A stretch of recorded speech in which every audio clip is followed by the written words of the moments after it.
너희가 알거니와 너희 조상이 물려준 헛된 행실에서 대속함을 받은 것은 은이나 금같이 없어질 것으로 된 것이 아니요 오직 흠없고 점없는 어린 양 같은 그리스도의 보배로운 피로 된 것이니라. 아멘.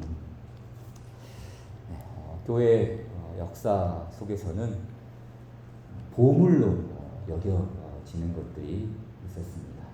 교회가 초기 교회 때부터 그리고 수많은 시기를 거치면서 교회 안에는 참으로 주께서 주신 이 진리의 보화들이 있다라고 여기는 것입니다. 이 진리의 보화는 세 가지입니다. 첫째, 사도신경. 둘째, 예수님께서 가르쳐 주신 기도. 그리고 세 번째는 무엇일까요? 십계명입니다. 교회는 오고 오는 역사 속에서 이 세 가지를 아주 귀하게 여겼습니다. 그리고 이 귀한 것들을 잘 배우고 소중하게 유익하게 가르쳤지요. 무엇 때문이겠습니까? 다른 것이 아니죠. 성경 교훈의 총체를 집약, 우리가 말하는 것처럼 엑기스 혹은 에센스라고 하지 않습니까? 이제 그 성경 교훈의 모든 내용을 방울방울 이렇게 떨어뜨려 놓은 에센스가 사도신경과 주의 기도 또 이 십계명 안에 골고루 들어있기 때문입니다. 그렇기 때문에 우리가 배우는 성경 공부나 혹은 모든 설교의 내용은 사실 이 세 가지에 다 걸립니다. 주의 기도, 사도신경, 십계명, 이 모든 내용 안에 사실 성경 공부를 될지 우리의 가르침이 될지 우리의 메시지가 될지 다 들어 있는 것이죠. 반대로 이 세 가지에 걸리지 않는 가르침은 다른 교훈일 가능성이 많습니다. 사실 이단들의 가르침은 이 세 가지로 다 식별됩니다. 사도신경, 성부, 성자, 성령, 삼위일체 하나님에 대한 가르침이죠. 주의 기도, 하나님의 나라에 대한 복음 메시지죠. 십계명, 하나님 백성들의 아름다운 삶에 대한 모습들.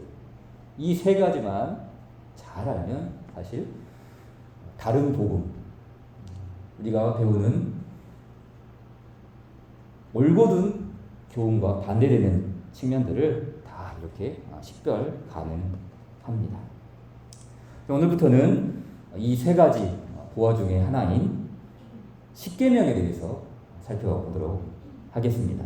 하나님께서 언약 백성들에게 주신 10가지 계명이 있죠. 이 10가지 계명 중에서 가장 으뜸되는 계명은 무엇일까요? 물론 십계명 모두가 다 중요합니다. 하지만 우리가 십계명을 먼저 들어가기 앞서 이 십계명을 시작하는 서론 혹은 머리말이라고 하죠. 사실 이 부분이 가장 핵심입니다. 출애굽기 20장 1절과 2절 그리고 신명기 5장 1절과 6절 이하에 나오는 이 말씀에서 이 십계명의 서론 혹은 머리말을 이렇게 가르쳐 줍니다. 같이 읽어볼까요? 시작. 하나님이 이 모든 말씀으로 말씀하여 이르시되 나는 너를 애굽 땅 종 되었던 집에서 인도하여 낸 내 하나님 여호와니라. 자, 이 한 구절 속에는 이 십계명의 모든 기초가 되는 말씀이 이렇게 근간을 이루고 있습니다. 십계명의 기초석이라고 할 수가 있는 것이죠. 이 말씀은 세 가지 교훈을 전합니다. 첫째, 하나님께서는 여호와다. 나는 여호와다. 나는 스스로 있는 자다. 나는 주 하나님이다. 이 하나님의 본성, 하나님의 주 되심을 가르치고 있는 것이죠. 둘째, 이 한 구절 속에 또 들어있는 교훈이 무엇이겠습니까? 하나님께서는 우리의 하나님이 되신다는 사실이죠. 너의 하나님 여호와다. 나는 너의 하나님 여호와니라. 셋째, 또 이 한 구절 속에 들어있는 말씀이 무엇이겠습니까? 하나님은 구속자 하나님이시다라는 것이죠. 나는 너를 애굽 땅 종 되었던 집에서 인도하여 낸 네 하나님 여호와다. 그러니까 나는 여호와다. 주 하나님에 대해서 말했고요.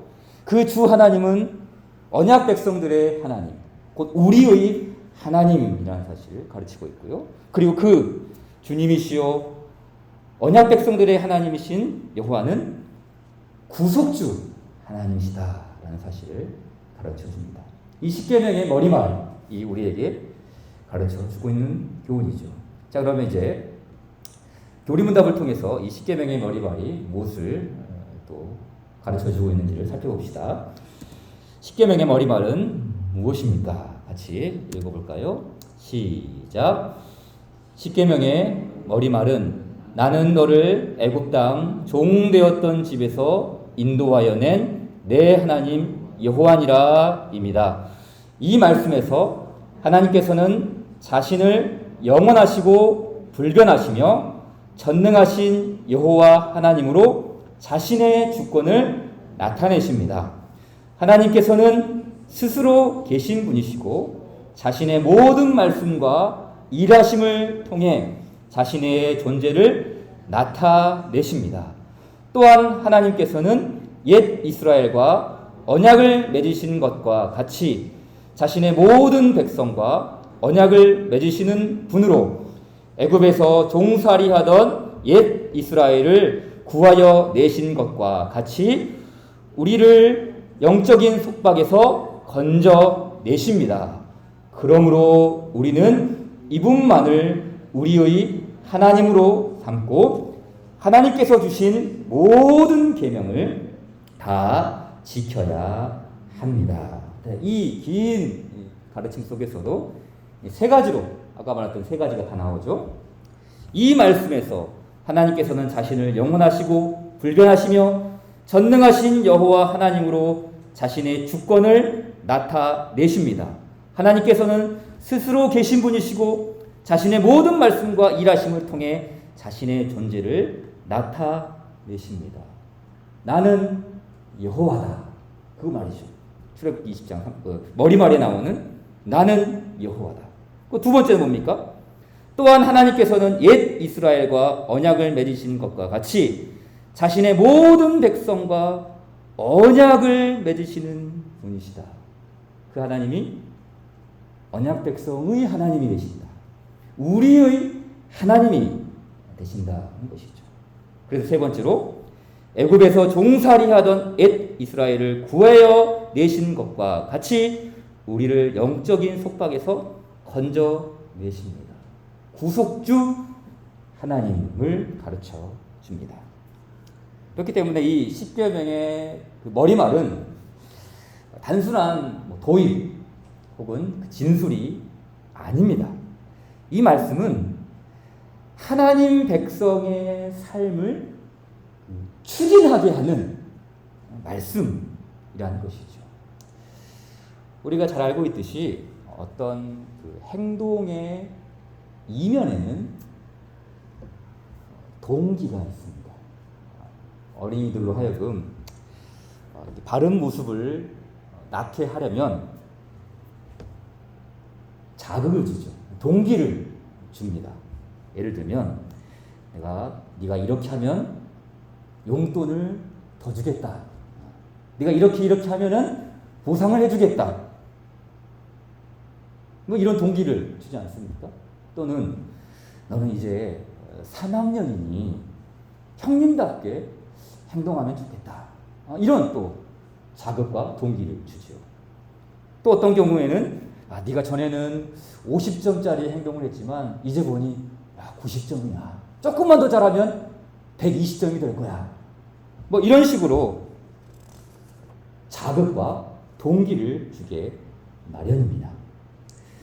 그렇기 때문에 우리의 그 외적인 행동을 실천하는 추진력, 거기에는 항상 이 동기가 마련되어 있기 때문이죠. 이 행동을 실천하는 원동력, 실천력, 구동력, 구심력 이렇게 말하죠. 이스라엘 백성들 역시 마찬가지였습니다. 하나님은 언약 백성들에게 무엇으로 격려하십니까? 나는 너를 애굽 땅 종 되었던 집에서 인도하여 낸 내 하나님 여호와니라. 나는 주 여호와다. 나는 너희의 하나님이다. 나는 너를 애굽에서 그 속박에서 건져낸 구속주 하나님이다. 하나님께서 주시는 이 복음이죠. 복음. 나는 여호와다. 나는 스스로 존재하는 것이다. 나는 너의 하나님이 되어주겠다. 나는 너를 구속한 여호와다. 이 복음의 말씀이 동기가 되어서 이스라엘 백성들로 하여금 하나님 백성의 삶을 살아가도록 추동하는 것이죠. 그렇기 때문에 하나님 백성의 원동력은 복음이지 다른 것이 아닙니다. 하나님께서 너희가 이렇게 살면 복을 더 주겠다. 이렇게 행하면 더 큰 재물을 주겠다. 이런 식의 동기로 접근하지 않았다는 것이죠.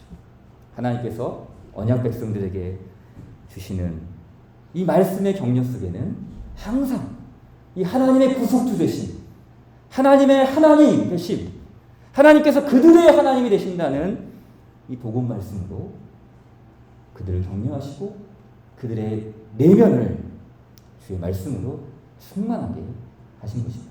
레위기 18장 2절 이하의 말씀 보십시오. 너는 이스라엘 자손에게 말하여 이르라. 나는 여호와 너희의 하나님이라. 너희는 너희가 거주하던 애굽 땅의 풍속을 따르지 말며 내가 너희를 인도할 가나안 땅의 풍속과 규례도 행하지 말고 너희는 내 법도를 따르며 내 규례를 지켜 그대로 행하라. 나는 너희의 하나님 여호와니라. 이 레위기의 말씀 속에서 주시는 이 거룩한 규례의 동기도 무엇입니까? 다른 게 아닙니다. 나는 여호와다. 나는 너희의 하나님이다. 나는 너희를 인도하는 구속주 하나님이다. 하나님의 존재와 하나님의 성품과 하나님의 구원 사역이 동기가 되어서 그것이 동기가 되어서 하나님의 규례를 받드는 그런 삶을 살게 되는 것이죠. 이와 같은 원동력은 신약 백성들에게도 동일했습니다. 베드로전서 1장 15절 이하의 말씀 보십시오. 오직 너희를 부르신 거룩한 이처럼 너희도 모든 행실에 거룩한 자가 되라. 왜 그렇게 해야 합니까? 무엇이 근거입니까? 너희가 알거니와 너희 조상이 물려준 헛된 행실에서 대속함을 받은 것은 은이나 금같이 없어질 것으로 된 것이 아니오 오직 흠 없고 점 없는 어린 양 같은 그리스도의 보배로운 피로 된 것입니다. 통일하죠. 거룩한 행실의 뿌리가 무엇인가? 다르게 아니었어요. 그리스도의 복음의 메시지였습니다. 모든 순종의 동기를 사실 출애굽기 말씀에서 가져왔습니다. 오직 흠 없고 점 없는 어린 양. 출애굽기 20장이 10계명이라면 17장, 18장 뭡니까? 6월절 어린 양이지 않습니까? 6월절 어린 양의 피가 언약 백성들의 거룩한 삶의 근거가 된 것이죠. 그렇기 때문에 이런 말씀들을 통해 어떻게 말합니까? 그러므로 우리는 이분만을 우리의 하나님으로 삼고 하나님께서 주신 모든 계명을 다 지켜야 합니다. 우리가 하나님의 백성으로서 이 하나님의 규례들을 따르고 행하고 실현하는 그 일에 그 동기가 무엇인지를 이 출애굽기의 머리말 10계명의 이 서론이 우리에게 교훈하고 있는 것이죠. 자, 그렇다면 이제 오늘 제1계명으로 건너가 보겠습니다.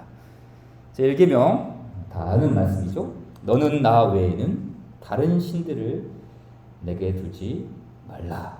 자, 이 말씀이 우리에게 요구하는 바가 무엇인가요? 교리문답 좀 살펴봅시다. 제1계명에서 요구하는 의무는 무엇입니까? 시작. 제1계명에서 요구하는 하나님을 유일하신 참 하나님과 우리 하나님으로 알고 인정하는 것이며 따라서 하나님만을 생각하고 묵상하고 기억하고 지극히 높이고 존경하고 흠모하고 택하고 사랑하고 갈망하고 두려워함으로 하나님을 예배하고 영화롭게 하는 것입니다.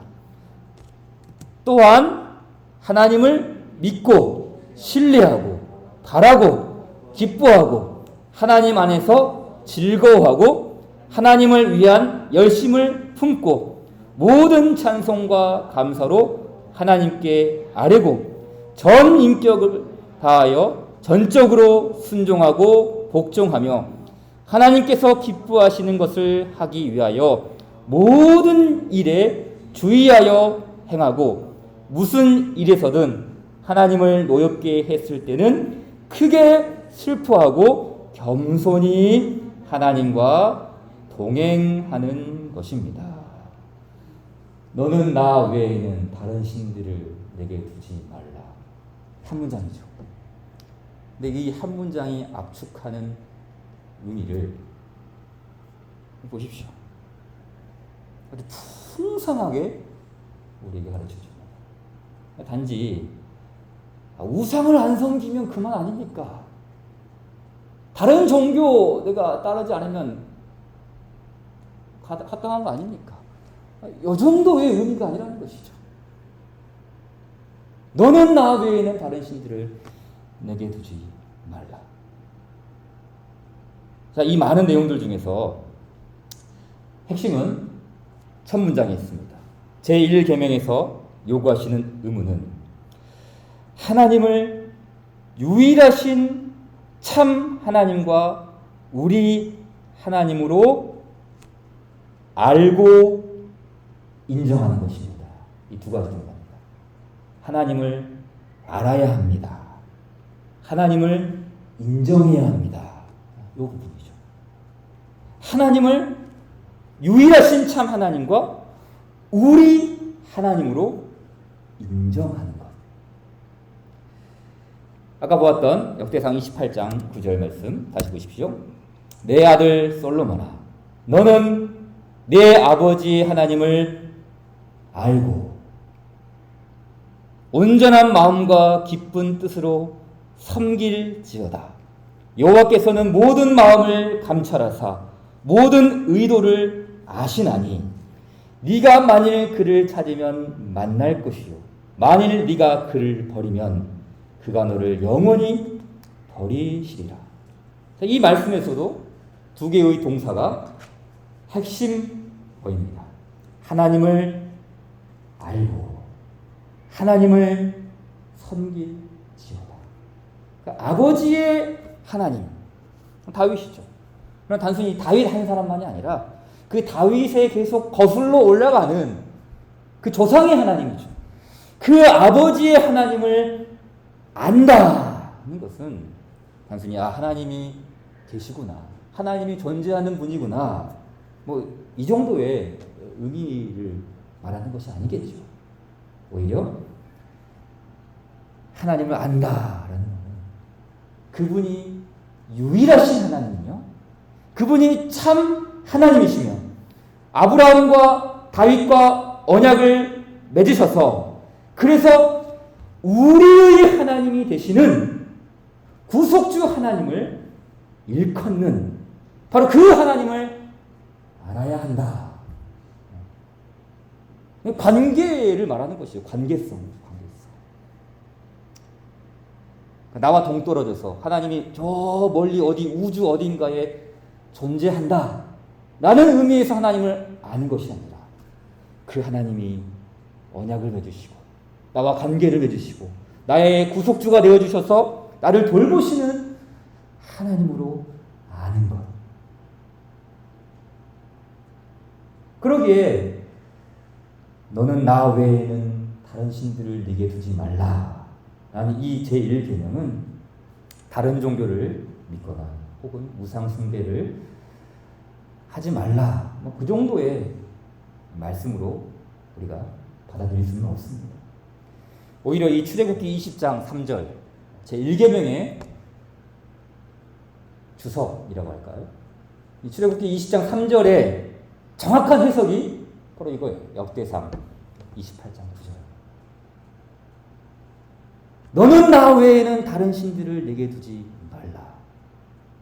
이 말씀의 올바른 해석이 너는 내 아버지의 하나님을 알고 온전한 마음과 기쁜 뜻으로 섬길지어다. 그 출애굽기 20장 3절을 역대상 28장 9절이 정확하게 해석해주고 있는 것이죠. 그래서 우리는 어떤 성경학자의 어떤 해석을 참조할 수도 있죠. 어떤 신학자의 의견을 그 주석을 우리가 참고할 수 있습니다. 그러나 가장 정확한 주석은 무엇입니까? 성경이 성경을 해석하는, 성경 안에서 성경이 해석하는 그 방식을 따라서 우리는 그 말씀을 받는 것이죠. 출애굽기 20장 3절의 정확한 해석은 바로 이것이죠. 너는 내 아버지의 하나님을 알고 온전한 마음과 기쁜 뜻으로 섬길지어다. 너는 나 외에는 다른 신들을 내게 두지 말라. 이 말씀이죠. 자, 그런가 하면 제1계명에서 우리가 해야 할 의무들, 이렇게 많은 의무들이 있었죠. 하나님을 유일하신 참 하나님과 우리 하나님으로 알고 인정하는 것이며 따라서 하나님만을 생각하고 묵상하고 기억하고 지극히 높이고 존경하고 흠모하고 택하고 사랑하고 갈망하고 두려워함으로 하나님을 예배하고 영화롭게 하는 것입니다. 또한 하나님을 믿고 신뢰하고 바라고 기뻐하고 하나님 안에서 즐거워하고 하나님을 위한 열심을 품고 모든 찬송과 감사로 하나님께 아뢰고 전 인격을 다하여 전적으로 순종하고 복종하며 하나님께서 기뻐하시는 것을 하기 위하여 모든 일에 주의하여 행하고 무슨 일에서든 하나님을 노엽게 했을 때는 크게 슬퍼하고 겸손히 하나님과 동행하는 것입니다. 이것이 우리가 마땅히 해야 할 이 당위와 의무를 말한 것이라면 금지하는 것도 있습니다. 무엇을 하지 말아야 할 것인가. 너는 나 외에는 다른 신들을 내게 두지 말라라는 이 한 문장이 함의하고 있는 금지의 항목들이 있습니다. 굉장히 깁니다. 천천히 한번 살펴봅시다. 제1계명에서 금지하는 죄는 무엇입니까? 다 시작.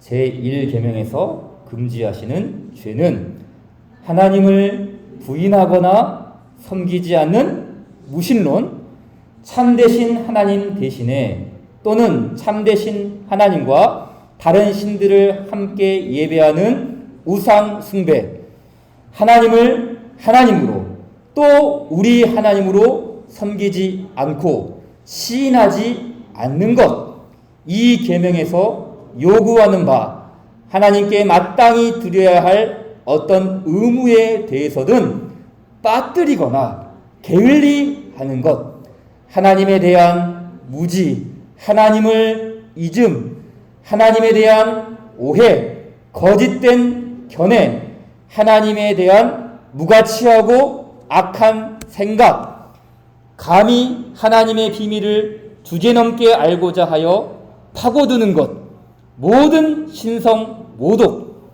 하나님에 대한 증오, 자기 사랑, 자기의 유익을 구하는 것, 우리의 지성과 의지와 정서를 지나치고 무절제하게 다른 일들에 두고 전적으로든 부분적으로든 우리의 지성과 의지와 정서가 하나님으로부터 멀어지는 것, 헛된 맹신, 불신앙, 이단, 그릇된 신앙, 신뢰하지 않음, 절망, 완강함, 심판에 대한 무감각함, 마음의 완악함, 교만, 주제넘음, 세속적 안일함, 하나님을 시험하는 것, 불법적인 수단을 사용하는 것, 하나님이 아니라 인간적인 방법을 의지하는 것, 세속적인 기쁨과 즐거움,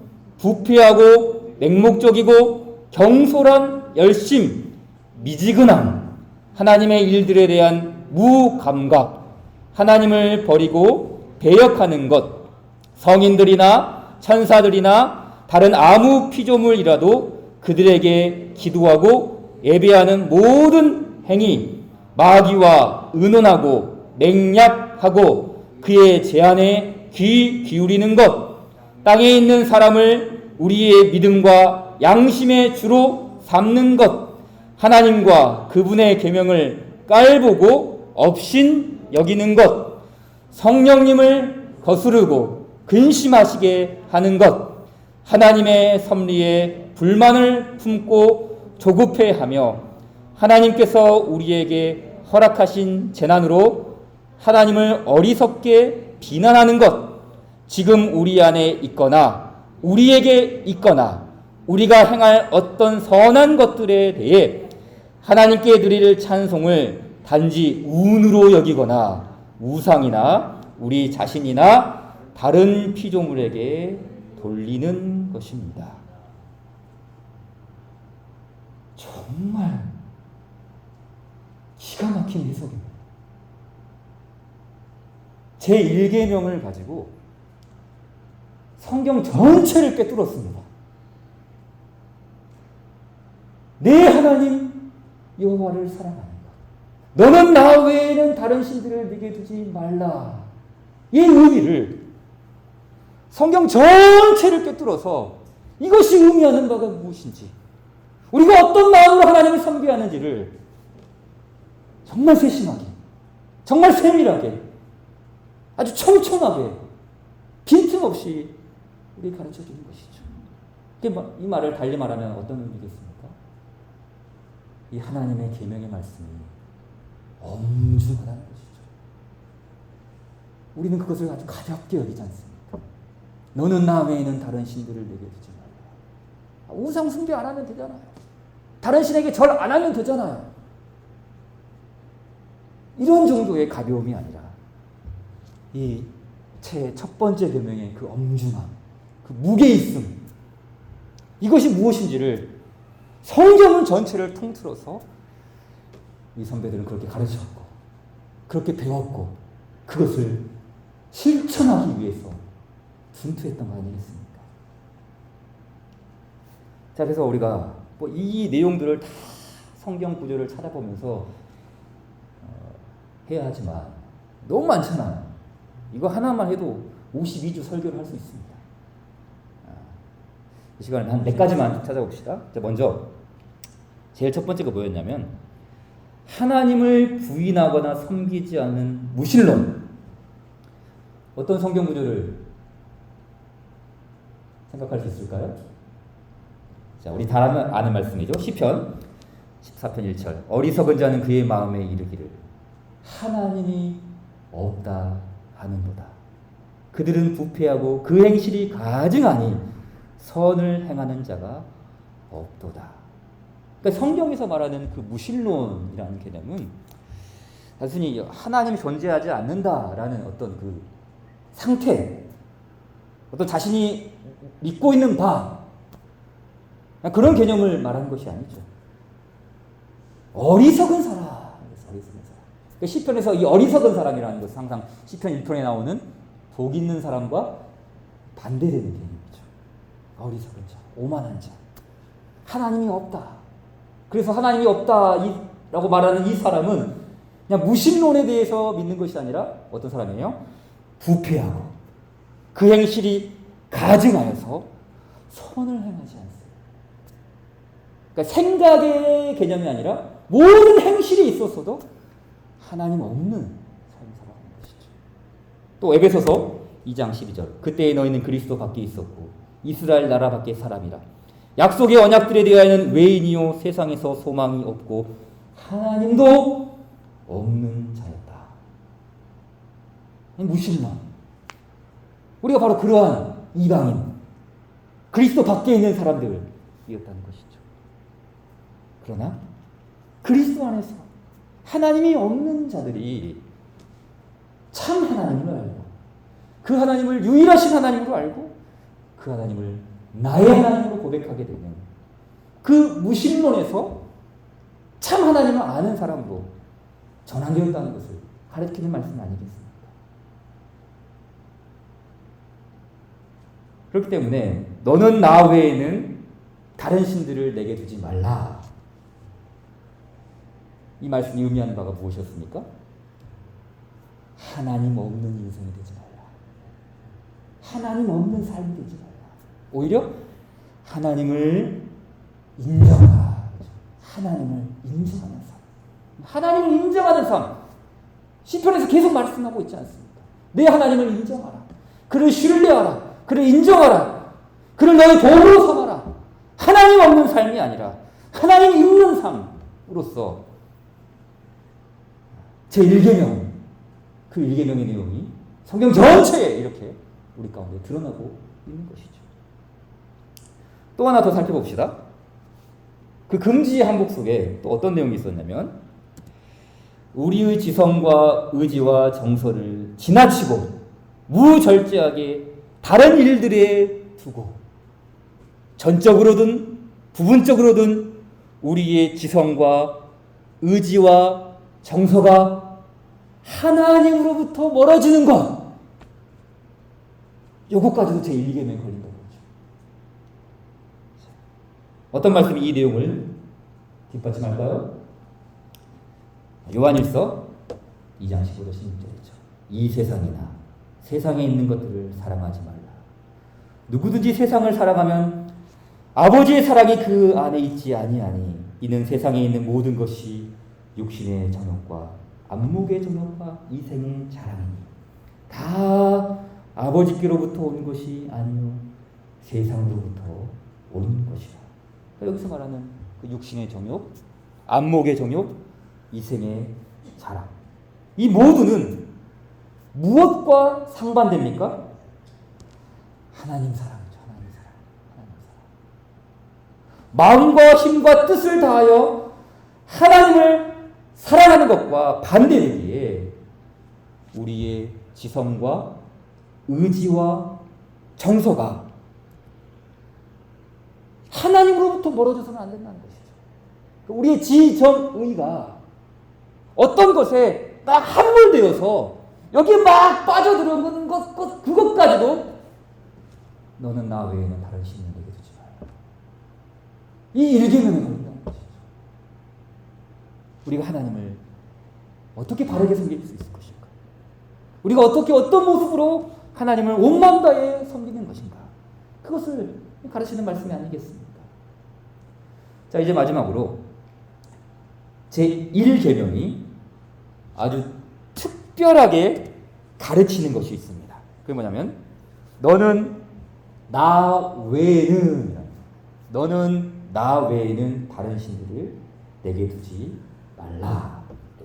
자, 이거 어떤 게 있는가 같이 복창해 보도록 하겠습니다. 시작. 제1계명에서 나 외에는 또는 내 눈 앞에서라는 말씀이 우리에게 가르치는 것은 모든 것을 보시는 하나님께서 우리가 하나님 외에 다른 신을 섬기는 죄를 특별히 주목하시고 매우 노여워하신다는 것입니다. 그래서 나 외에는 그러한 죄를 짓지 않도록 우리를 만류하고 그러한 죄가 가장 무례한 도발이 되도록 우리에게 부담 지을 뿐만 아니라 하나님을 섬기는 일에서 무슨 일을 하든 하나님 앞에서 하듯이 하게 설득하는 이 모든 일의 논거가 됩니다. 자, 이 출애굽기 20장 3절에 보게 되면은 너는 나 외에는 이라는 그 나는 나 외에는 이라는 이 본래의 말이 내 눈 앞에서 히브리 말입니다. 너는 내 눈 앞에서 다른 신들을 네게 두지 말라. 이 말씀이죠. 이렇게 너는 나 외에는 또는 내 눈 앞에서 바로 이 가르침이 주는 내용이 무엇인가? 첫째는 여기 나와 있는 것처럼 하나님께서 이 부분을 아주 특별히 주목하고 있다는 사실이죠. 다른 신을 섬기는 죄를 특별히 주목하신다. 다른 신을 섬기는 것. 1차적으로는 우상을 말하겠죠. 그러나 그 우상만이 아니라 아까 보았던 것처럼 성경 전체를 통해서 우리에게 가르치는 그 교훈들을 특별히 주목하고 계신다. 그래서 본래 말씀이 내 눈 앞에서 하나님의 그 시야에서 하나님이 보는 그 앞에서 너는 나 외에는 다른 신들을 네게 두지 말라. 그러니까 하나님의 그 눈, 하나님의 시야를 주목하라는 것이죠. 그렇기 때문에 두 번째로 우리가 하나님을 섬기는 일은 하나님 앞에서 하는 사실이라는 것을 그렇죠? 마지막 문장이죠. 하나님 앞에서 하듯이. 그러니까 너는 나 외에는 다른 신들을 섬기지 말라. 우리가 해야 할 마땅한 일들과 우리가 하지 말아야 할 그 모든 내용들을 하나님 앞에서, 다른 말로 하나님의 시야에서 그 하나님의 눈을 의식하면서 그 일을 해야 한다는 것이죠. 그래서 아까 보았던 역대상 28장 9절 내 아들 솔로몬아 너는 내 아버지의 하나님을 알고 온전한 마음과 기쁜 뜻으로 섬길지어다. 여호와께서는 모든 마음을 감찰하사 모든 의도를 아시나니. 하나님의 눈, 하나님의 시야, 하나님 앞에서 그 하나님을 인정하고 하나님을 섬기는 그 일이 어떤 우리의 그 가식적인 행위나 어떤 우리의 외면만 추구하는 그런 내용이 아니라 온전한 마음과 기쁜 뜻으로 섬길지어다. 왜냐하면 여호와께서는 모든 마음과 모든 의도를 아신다. 달리 말해 우리가 어떤 동기로 하나님을 섬기는지 주께서 아신다는 것이죠.